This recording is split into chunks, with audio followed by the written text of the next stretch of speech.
Here we go. He arrived in the NBA bubble yesterday. I'm so excited to talk to our buddy via the Cowherd Global Satellite Network, Mark Medina, NBA writer, USA Today. All right.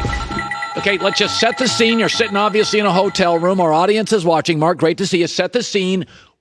Tell me what your life looks like now. What can you do? What can you not do? Where are you at?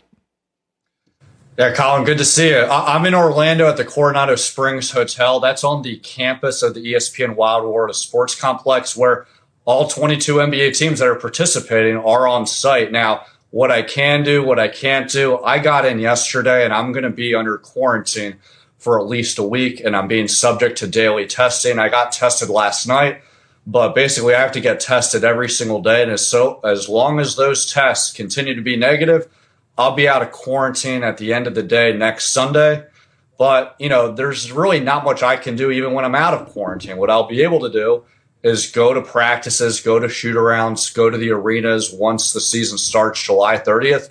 But this is not normal in today's world. So I won't be able to, meet NBA folks at the hotel for coffee or dinner or any of those things that were normal back in the day because of just what everything is going on with COVID. Okay, so Westbrook officially has tested positive for COVID-19. Your reaction to that? Well, it's interesting. I think on one hand, the NBA designed the resumed season this way to allow players that might test positive for COVID enough time to get back for the NBA season. So right now, Russell Westbrook still has a chance to come back for the Rockets once the season starts for them July 31st. But I think this is much different than it was when teams were starting to test players on June 23rd, because when those players tested positive, they still had time to go through the 2-week quarantine and be with their team when they went to Orlando starting last week. Here, Russell Westbrook has to wait until he's out of quarantine. Then when he gets to Orlando, we'll have to get tested again. And assuming it's 2 consecutive negative tests, he'll then be able to start practicing. But look, guess what? Russell Westbrook might have been taking care of his body really well, and he's one of the fastest point guards in the NBA, but he's going to be behind the 8 ball in terms of his conditioning and rustiness just as the season's about to start. But I guess if nothing else, at least for the Rockets, it's not one of these either season-long absences or something that will keep him out for any games at this point. Well, it is the Laker roster. I felt at the very beginning of the season, the Clippers were building a roster to beat LeBron and the Lakers. Multiple wing players can guard LeBron, Paul George, Kawhi Leonard, Patrick Beverley for brief times, the Morris athletic wing. Again, 8-12 minutes a night. They can take turns guarding LeBron. The Lakers are an old team with 2 stars. You cross your fingers on Kyle Kuzma playing well. Not a ton of depth. A little old for me. Some disparate parts. Now Rondo's out. And between Avery Bradley and Rondo, I look at that and I think, good God, the NBA Western Conference is nothing if not the guard league. And they've just lost 2 guards. It feels like they'll be fun. I'll be watching. I think the Rondo-Avery Bradley combo deal out takes them out of the title window. What say you? I'll say this. I don't want to diminish those absences because they're significant, but here's 2 things. As long as LeBron James and Anthony Davis are healthy and not significantly rusty, they're still a championship contender. I think number 2, this is going to be the theme for what all teams are going to be going through. And obviously you don't wish any bad news in terms of injury or health on anyone, but teams are bracing for the reality is that they're going to go through this right now. So there's no question.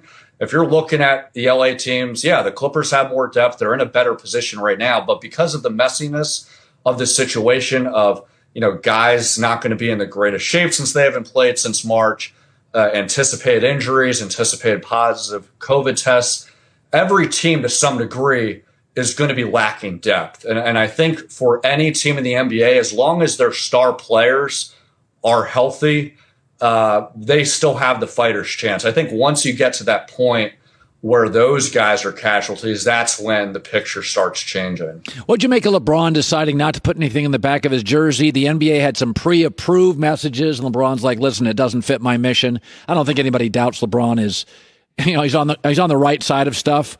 But what was your takeaway? Yeah, it was interesting. I don't think there's any right or wrong answer for any players that want to have a message, or in LeBron James' case, doesn't want to have a message.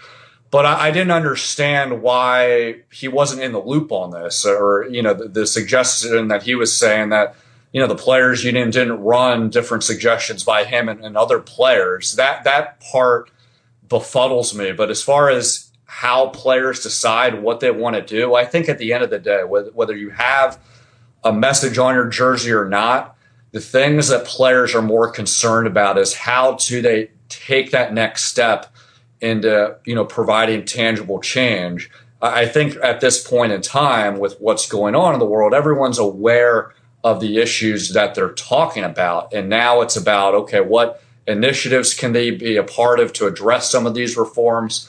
In LeBron's case, he just formed a group to help increase voter turnout, fight voter suppression in the minority communities. So what other things can players, teams in the NBA do to help with some of those changes, or anything else regarding police reform or racial inequality in general?